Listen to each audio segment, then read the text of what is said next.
आज का हमारा टॉपिक है क्वेश्चन आंसरिंग सिस्टम। आपने इसके बारे में सुना है निधि कभी? यस मैम, ये चैटबॉट सिस्टम होता है। करेक्ट। तो मैं यहाँ लिख रही हूँ क्वेश्चन आंसरिंग सिस्टम। इसे शॉर्ट में QAS भी बोलते हैं। तो क्वेश्चन आंसरिंग सिस्टम, जैसे कि आपने फट से बोल दिया कि चैटबॉट, तो चैटबॉट में हम लोग जैसे देखिए, पहले भी हम लोग ये प्रक्रिया करते थे क्वेश्चन आंसरिंग की प्रोग्राम के द्वारा, और अभी चैटबॉट के द्वारा भी वैसा ही कुछ कर रहे हैं। मान लो कि मैंने पूछ लिया भैया 2+2 कितना होता है, तो पहले भी हम लोग कर ही लेते थे, और क्वेश्चन आंसरिंग सिस्टम में भी ये प्रोविज़न है। पर दोनों में अंतर क्या है, आप कुछ गेस कर पाएंगे इसका? मैम, क्वेश्चन आंसरिंग सिस्टम में लिमिटेड क्वेश्चंस के आंसर होते होंगे। लिमिटेड क्वेश्चंस के आंसर मैं नहीं बोल सकती। जितना बड़ा आपका नॉलेज बेस होगा, उतना वाइड रेंज आपका क्वेश्चंस और आंसरिंग का टाइप होगा। पर मेन यहाँ डिफरेंस ये आ जाता है ना कि क्वेश्चन आंसरिंग सिस्टम में हम लोग नेचुरल लैंग्वेज के द्वारा क्वेश्चंस पूछ रहे हैं। जैसे प्रोग्रामिंग में क्या था कि एक स्ट्रक्चर्ड वे में आपने वेरिएबल डिक्लेयर किया 2, फिर उसके बाद में कहीं आंसर स्टोर किया। ठीक है, तो ये क्या था कि जितने लोगों को वो प्रोग्रामिंग आती है वही उसी तरीके के आंसर्स पा सकते थे। General yes ma'am. पब्लिक को एक्सेसिबल था क्या वो टेक्निक? नहीं था। नहीं था। पर अब ये जो क्वेश्चन आंसरिंग सिस्टम है, उसमें अगर आपने किसी ने मैन ने भी पूछ लिया कि 2+2 कितना होता है, या यस। फिर उस तरीके के कुछ मैथमेटिकल फॉर्मूलेज या फिर क्वेश्चंस पूछ लिए, तो भी नेचुरल लैंग्वेज में वो इनपुट लेगा और उसे प्रोसेस करके आंसर्स देगा। तो एक जो डिफरेंस है, मेजर जो अंतर आ रहा है यहाँ पर, वो है कि आप क्वेश्चन आंसरिंग सिस्टम में नेचुरल लैंग्वेजेस का प्रयोग, प्राकृतिक भाषा का प्रयोग, प्राकृतिक भाषा संसाधन की तकनीकों का प्रयोग कर सकते हैं। तो मैं यहाँ पर क्वेश्चन आंसरिंग क्या होता है ये मैं यहाँ लिखूँगी, क्वेश्चन आंसरिंग। मैं ये बोल सकती हूँ कि is a computer science discipline. Yes ma'am.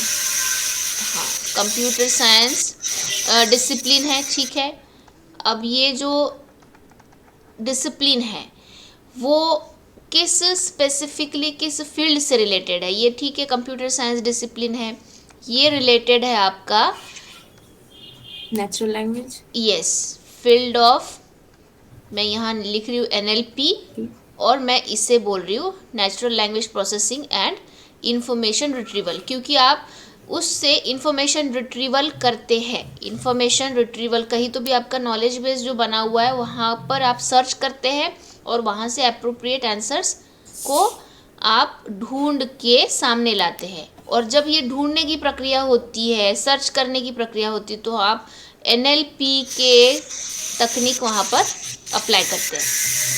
तो ये जो सिस्टम है which is related to the field of NLP, natural language processing and information retrieval. और यहाँ पर जो तीसरा बिंदु मैं बताऊँगी कि it is concerned with building the systems that automatically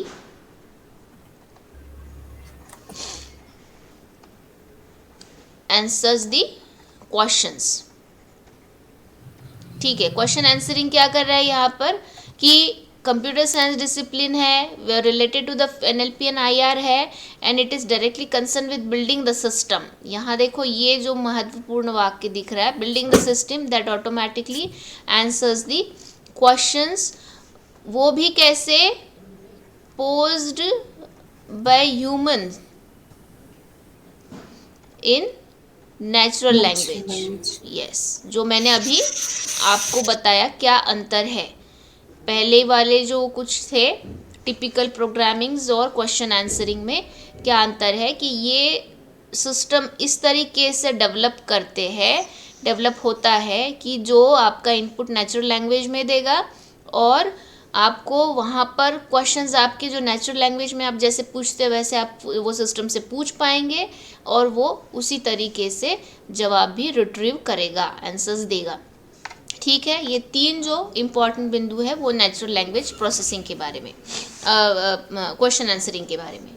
अब देखिए आगे ऐसा है कि अभी पता तो चल गया कि एनएलपी और आईआर के टेक्निक्स है, पर बेसिकली जब मैं बोलती हूँ इसमें एक चीज़ की कमी मुझे दिख रही है, जो मैंने बिंदु आपको बताया कि वो कहाँ से वो आंसर्स ढूंढेगा। आंसर्स के बारे में मैंने कहीं नहीं लिखा हुआ है, आप देख सकते हैं यहाँ पर क्वेश्चंस के बारे में लिखा हुआ है। तो आंसर्स के बारे में ये है, आंसर्स वो कैसे ढूंढेगा, कैसे ढूंढ सकता है, या फिर किस प्रक्रिया से ढूंढेगा या कहाँ से ढूंढेगा।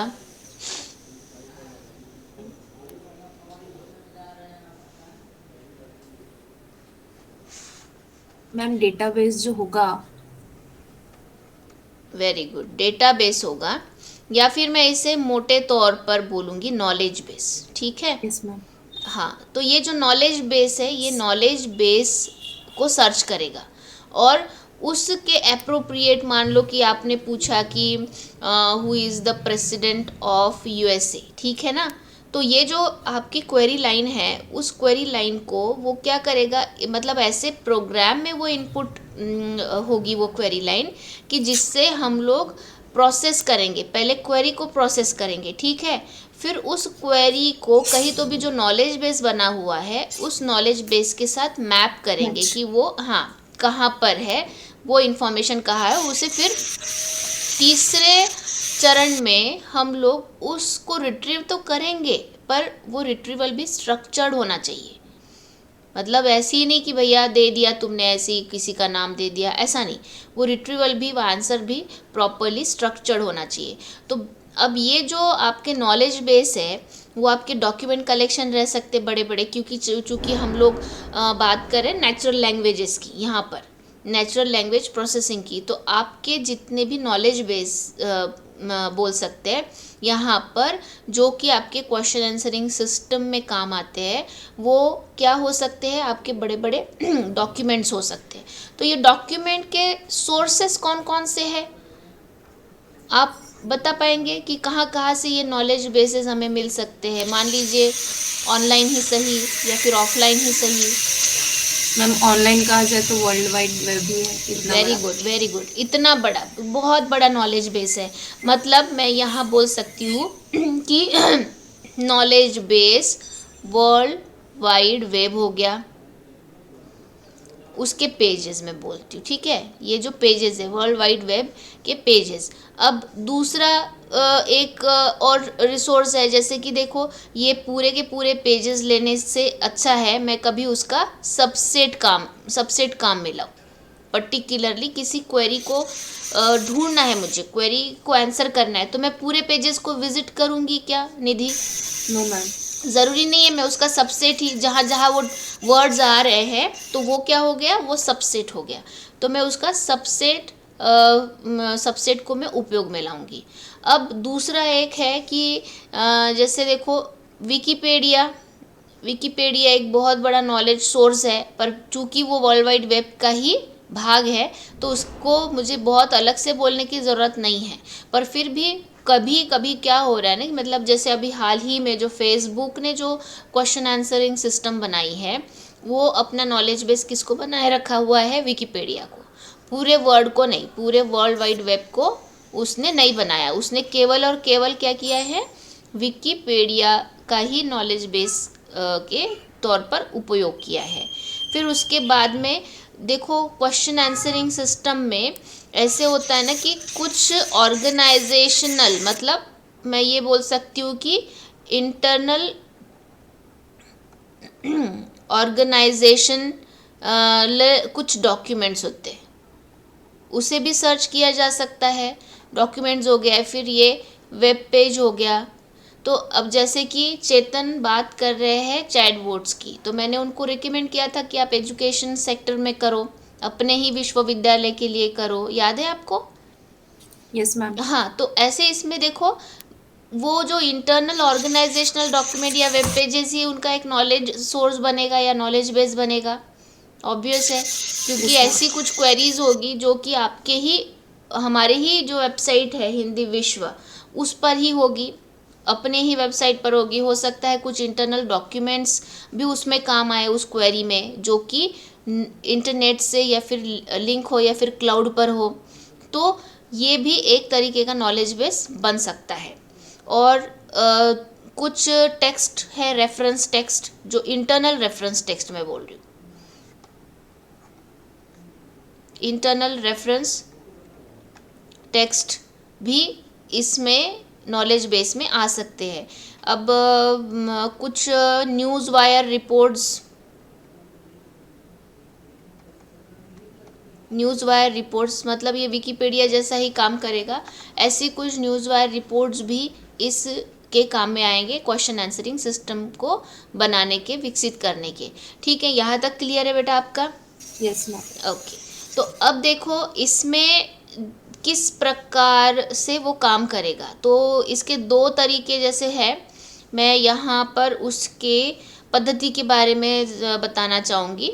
तो ये सबसे पहली जो है उसकी मेथड, तो दो तरीके कौन से, एक है क्लोज डोमेन क्वेश्चन आंसरिंग, एक कौन सा है, close domain, close domain question answering. और दूसरा क्या है, दूसरा है आपका open domain, domain question answering. तो क्लोज डोमेन क्वेश्चन आंसरिंग और ओपन डोमेन क्वेश्चन आंसरिंग में क्या अंतर हम लोग बता सकते हैं? मैम मैम क्लोज डोमेन जो होगा वो एक ही सब्जेक्ट से रिलेटेड क्वेश्चन आंसर करेगा, वेरी गुड, और ओपन डोमेन उसमें रैंडमली कोई भी क्वेश्चन अगर पूछा जाए तो उसका आंसर आ सकता है। आ सकता है।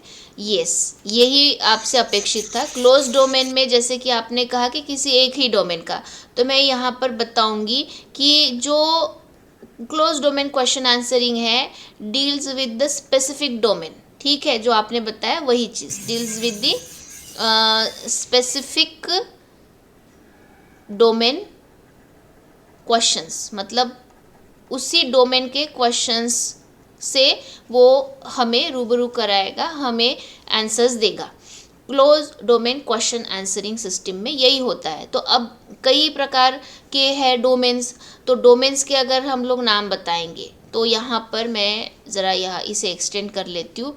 तो देखो जैसे कि मेडिकल डोमेन है, मेडिकल डोमेन में क्वेश्चन आंसरिंग सिस्टम बनाओ तो केवल वो उसी के आंसर्स देगा। उसके बाद में मान लीजिए कि ऑटोमोबाइल है, अब ऑटोमोबाइल में भी हम लोग अगर बहुत स्पेसिफिक जाएंगे तो भैया ऑटोमोबाइल मेंटेनेंस।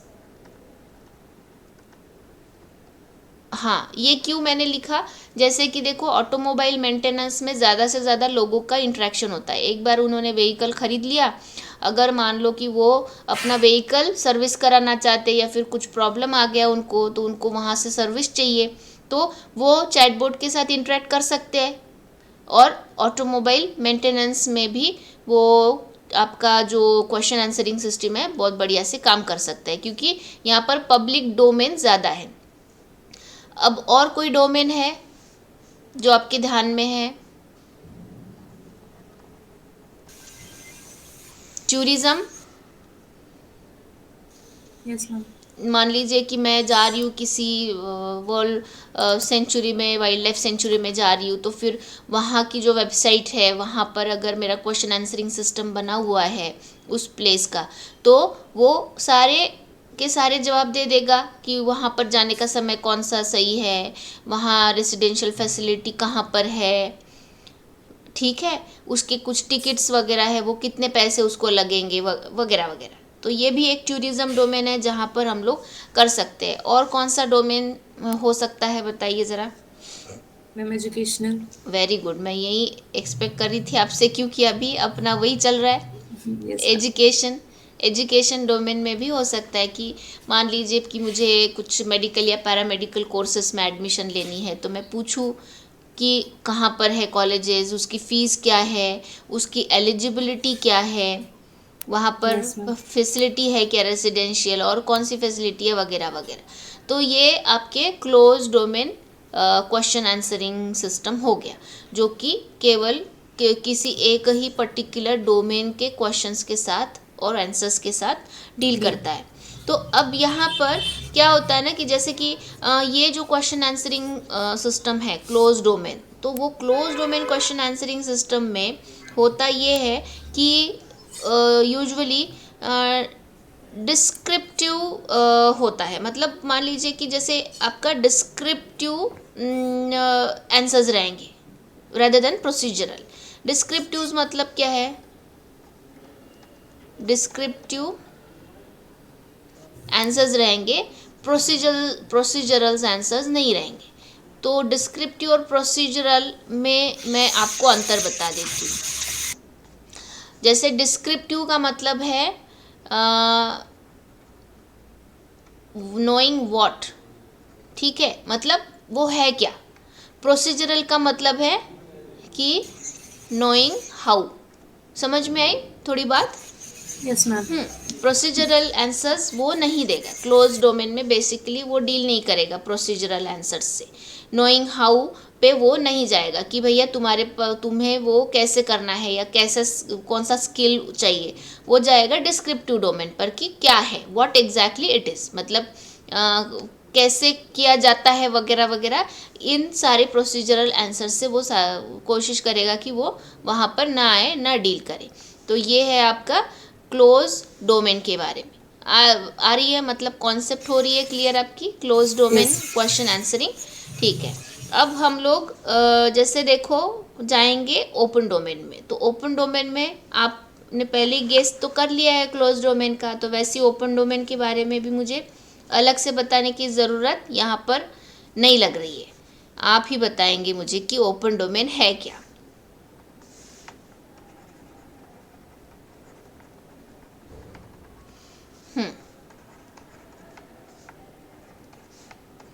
बताइए क्या है।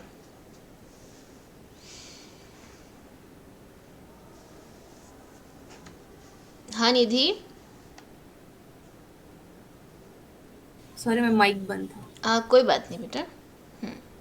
ओपन डोमेन क्वेश्चन आंसरिंग क्या है कि it deals with any question, जैसे आपने Yes, ma'am. पहले भी बता दिया है, तो मैं यहाँ लिख रही हूँ डील्स विथ एनी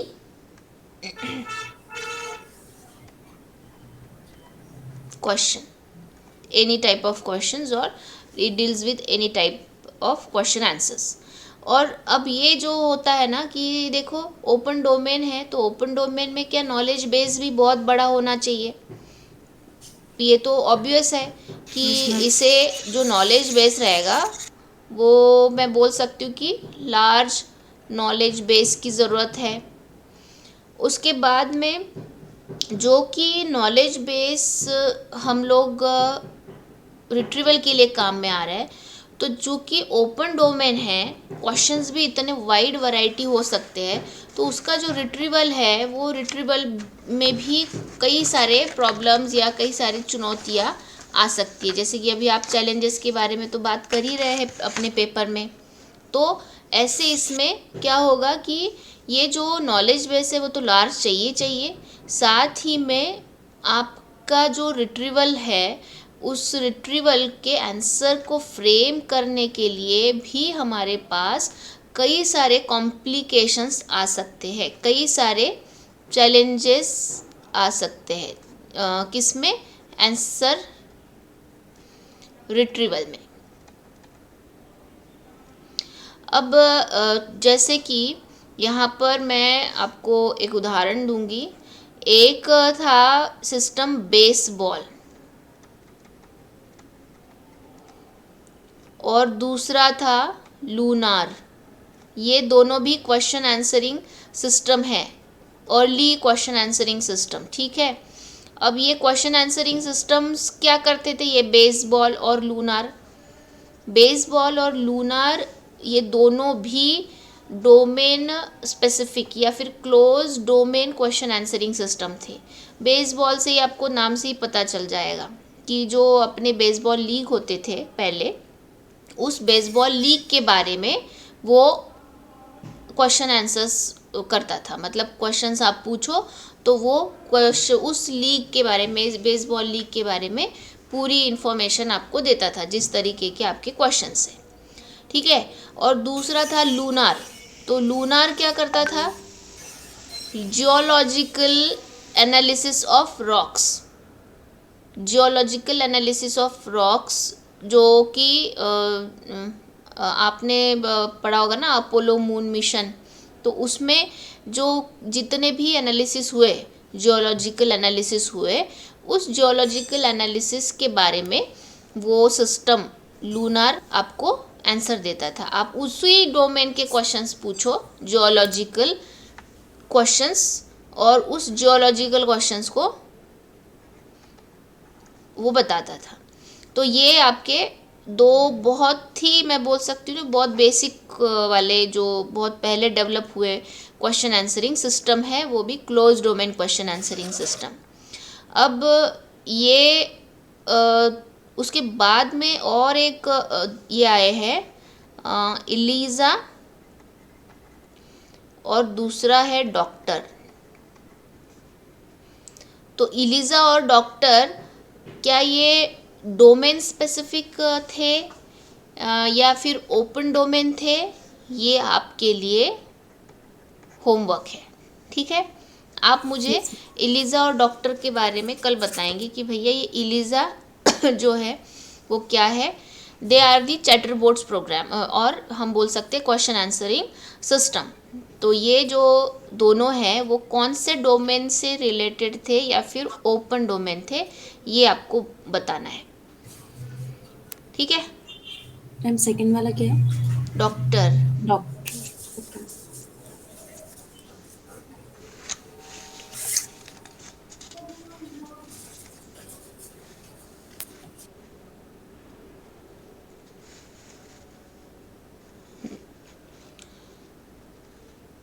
अब इसमें क्या हो गया कि ये जो क्वेश्चन आंसरिंग है, इसके जो कुछ अप्रोचेस बने हैं बाद में, वो अप्रोचेस जितने भी बने हैं वो सीधे आपके कंप्यूटेशनल लिंग्विस्टिक्स और जिसे हम बोलेंगे एनएलपी और आईआर, इन तीनों को कंबाइन करके बने हुए जितने भी अप्रोचेस हैं। तो अब देखो क्या है कि जितनी भी जैसे मेथड्स है या फिर domain, open domain question answering system है, तो इसमें क्या हो रहा है कि आपका जो भी नॉलेज रिप्रेजेंटेशन है, आपका जो भी आंसरिंग रिट्रीवल सिस्टम है, तो ये आंसरिंग सिस्टम क्या कर रहा है कि आपको किसी लॉजिकल फॉर्म में क्वेरी रिट्रीव करके दे रहा है। क्वेरी रिट्रीव करके दे रहा है का मतलब क्या है? आंसर दे रहा है। हाँ, यस, आंसर दे रहा है। अब क्या हो रहा है पता है? देखो यहाँ जैसे कि मैं बोलती हूँ फॉर एग्जाम्पल, क्वेश्चंस होते हैं, जैसे हम लोग क्वेश्चन पूछते हैं ना, क्वेश्चन आंसरिंग। तो क्वेश्चंस के टाइप होते हैं निधि, आपने वो पढ़ा होगा इसमें अपनी 8वीं कक्षा में या 10वीं कक्षा में ग्रामर में, कि सबसे होता है ना जैसे हु वाले क्वेश्चंस होते हैं। Yes ma'am. उसके बाद में हु अगर क्वेश्चन आता है तो आपको आपके टीचर ने सिखाया होगा बेटा वो कही हु मतलब कौन, कौन का यस मतलब मैम। क्या है? इंसान, कोई इंसान, व्यक्ति। यस, इंसान। तो हु का मतलब है पर्सन, इंसान। अब मान लो कि हु अगर आता है क्वेश्चन में, तो हु से वो क्या करेगा? हु से यही उसको समझ में आ जाएगा कि भैया मुझे किसी पर्सन का नाम रिट्रीव करना है। रिट्रीव करना है। अगर पर्सन का नाम रिट्रीव करना है तो क्या आप गेस कर सकते हैं बेटा इसमें कि कौन सी आपकी एनएलपी की टेक्निक लगेगी? देखो पर्सन का नाम रिट्रीव कर रहे हैं आप। Yes ma'am.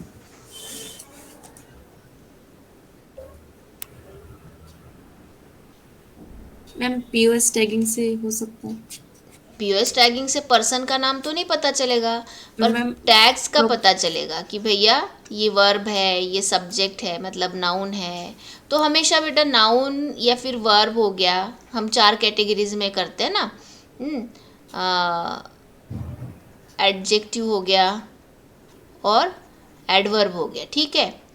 तो अब ये नाउन और इससे कैसे पता चलेगा कि ये पर्सन है, तुम ये गेस कर रही हो, है ना।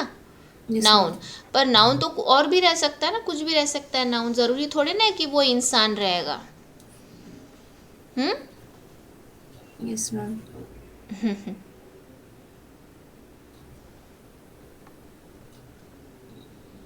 गेस हो रहा है। मैम डिसएम्बिगुएशन लग रहा है। डिसएम्बिगुएशन लग रहा है। चलो आप और भी एडवांस चले गए। आपने बीच में ना, मैंने कुछ वीडियोस अपलोड करके रखे हुए, तब आप लोग अपसेंट थे, तो मैंने क्या किया, ये दिन हमारे बचने चाहिए इसलिए मैंने रिकॉर्ड करके रखा था। जानते हैं इसे। Name entity recogniser ma'am. Name entity recogniser में क्या होता है, पर्सन, लोकेशन। Yes ma'am. हाँ, होता है रिट्रीव बेटा। Yes ma'am. ओके, तो ये सही रहेगा हु के लिए ये टेक्निक। Yes ma'am. हाँ, तो ये आपको ये सारी चीज़ें समझ में आना है। यहाँ पर हमें ये देखना है कि भैया क्वेश्चन के टाइप कौन से है और हम किस प्रकार से उसे रिट्रीव करेंगे। तो जैसे कि देखो, एक विकिपीडिया पर एक क्वेश्चन मुझे मिला था, मैं यहाँ उसे लिख रही हूँ। When is the national day of China. अब when is the national day of China अगर मैं बोल देती हूँ, तो यहाँ पर सीधा क्वेश्चन जो है हमारा व्हेन है, ठीक है। अब ये व्हेन है और उसके बाद में इसका जो सब्जेक्ट है ये नेशनल डे ऑफ चाइना है। ये आपका national day of China subject है। अब यहाँ पर देखो कि ये व्हेन है, national day of China subject है और यहाँ पर इज़ है। तो यहाँ आप देख सकते हैं कि जिस तरीके से हम लोग अगर मान लो इसे पॉज टैगर लगाते ठीक है, या फिर सिंटैक्टिक पार्सिंग करते हैं इसकी। पॉज टैगर करना मतलब क्या हो गया, सिंटैक्टिक पार्सिंग ही हो गया ना एक तरीके से। सिंटैक्टिक यस पार्सिंग अगर हम करते हैं तो यहाँ पर हमें ये समझ में आ जाता है कि नेशनल डे ऑफ चाइना ये आपका सब्जेक्ट है, ठीक है। और उसके बाद में ये व्हेन जो है ना ये एडवर्बियल है, एडवर्बियल मॉडिफायर है, ठीक है। अब ये एडवर्बियल मॉडिफायर और ये सब्जेक्ट अगर हमें मिल जाता है तो हमें ये पता चल जाता है कि ये जो व्हेन है, ये व्हेन आपको क्या इंडिकेट कर रहा है यहाँ पर, समय, यस मैम। ठीक है, समय या फिर डेट। तो ये जो इस तरीके के जो टेक्निक है जिससे हमें क्या रिट्रीव करना है, ये पता करना है, ये भी हमारे लिए बहुत ही यहाँ पर महत्वपूर्ण होते हैं। पर ये किस पर डिपेंड है, आपका क्वेश्चन किस टाइप का है उस पर निर्भर है। देख सकते हैं ना आप यहाँ पर कि ये हु क्वेश्चन था तो मैंने पर्सन ये किया, व्हेन था तो मैंने टाइम किया। वैसे ही मान लो कि आपका जो क्वेश्चन है, आपका क्वेश्चन वेयर वाला है, तो क्या करेंगे आप, प्लेस। प्लेस या फिर लोकेशन, ठीक है। Yes ma'am. तो प्लेस या लोकेशन इस तरीके का यहाँ पर रिट्रीव आएगा। अब वैसा ही और एक सवाल होता है, हाउ मेनी।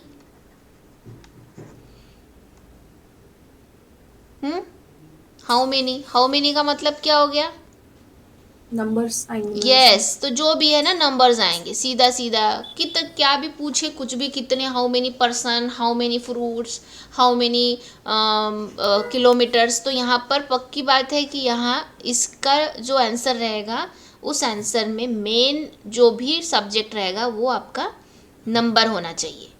तो देखो हम यहाँ क्वेश्चन आंसरिंग की तो बात कर रहे हैं, पर जैसे इतना आसान लगता है उतना आसान है क्या वो, वो इतना मैम। आसान नहीं है, क्योंकि देखो उसमें एक तो ये भी है, पॉज टैगर भी लगेगा आपको, पॉज टैगर लगेगा, उसके साथ में ही कई बार आपको नेम एंटिटी रिकॉग्नाइजर का भी सपोर्ट लेना पड़ेगा, जैसे कि आपको पर्सन है या फिर लोकेशन है उसको रिट्रीव करने के लिए। ठीक है, और इतना ही नहीं, कभी कभी आपको vector space model vector space model का भी उपयोग करना पड़ेगा। तो देखो कैसे कितनी टेक्निक्स है जो एनएलपी की टेक्निक्स हम बोलते हैं, उन एनएलपी की टेक्निक्स का उपयोग करके हम क्या कर सकते हैं, क्वेश्चन आंसरिंग सिस्टम कर सकते हैं। मतलब क्वेश्चन आंसरिंग सिस्टम क्या हो गया, एक अप्लाइड एरिया हो गया। मतलब लिंग्विस्टिक्स का एक अप्लाइड एरिया कंप्यूटेशनल लिंग्विस्टिक्स है। अब कंप्यूटेशनल लिंग्विस्टिक्स या एनएलपी का और भी एक अप्लाइड एरिया बन गया आपका क्वेश्चन आंसरिंग, क्योंकि हम इसे एक अलग डोमेन या फिर अलग डिसिप्लिन के इसमें देख सकते हैं, क्योंकि इसमें चैलेंजेस बहुत सारे हैं। ये अपने आप में ही एक डिसिप्लिन बन सकता है। आपने देखा होगा कि इंफॉर्मेशन रिट्रीवल के जो कॉमन चैलेंजेस मैंने आपको बताए थे शुरू में, तो कम ज़्यादा अगर करें तो ये सारे चैलेंजेस इन सारे सिस्टम्स को अप्लाई होते हैं। जैसे कि cross lingual retrieval, cross lingual retrieval में देखो, मैं मान लो कि अंग्रेज़ी में पूछ रही हूँ और मुझे चाहिए हिंदी में आंसर, मतलब उस तरीके का ये चाहिए, तो क्या हो गया, इंटरनल कुछ प्रोसेसिंग हो गया। मान लो कि आपका जो क्वेश्चन आंसरिंग है वो आपको ट्रांसलेट करके भी दे रहा है, तो उसकी कॉम्प्लिकेसी बढ़ गई, उसके लेवल्स बढ़ गए, और उसका कंप्यूटेशनल एस्पेक्ट भी यहाँ पर बढ़ रहा है। ठीक है, तो ये इतना आपको समझ में आया निधि क्वेश्चन आंसरिंग सिस्टम के बारे में? Yes ma'am. देखो जो जो हमने किया है वो एक बार मैं बता देती हूँ आपको। हमने सबसे पहले यहाँ पर देखा क्वेश्चन आंसरिंग सिस्टम, उसके बाद में उसके क्या सोर्सेज रह सकते हैं, फिर उसके एक तरीके से हम टाइप्स यहाँ बोलेंगे कि क्या कौन से प्रकार है, और उसके बाद हमने थोड़ा डिस्कशन किया क्लोज डोमेन और ओपन डोमेन क्वेश्चन आंसरिंग के बारे में। ठीक, आपको ये कल के लिए है होमवर्क। Yes ma'am. और इसके बाद में हमने ये देखा कि किस तरीके से जब क्वेश्चन फॉर्म होता है तो जो क्वेश्चन फॉर्म करने वाला शब्द है हु, व्हेन, व्हाई, वेयर और हाउ मेनी, इस तरीके के जो कीवर्ड्स है प्रश्नों में, वो कैसे महत्वपूर्ण है और उससे कौन कौन से टेक्निक लगाए जा सकते हैं। ठीक है, यस मैम। ये सारे हमारे टेक्निक्स है। तो देखो ये अलग से हमें इसलिए पढ़ने की ज़रूरत नहीं है कि आप लोगों ने अभी वो पढ़ चुके हैं। पॉज टैगर मुझे बताने की ज़रूरत नहीं है, नेम एंटिटी रिकॉग्नाइजर मुझे बताने की आपको ज़रूरत अलग से नहीं है। ठीक है, यस मैम। तो आज के लिए हम लोग यहीं पर रुक जाएंगे। ठीक है मैम।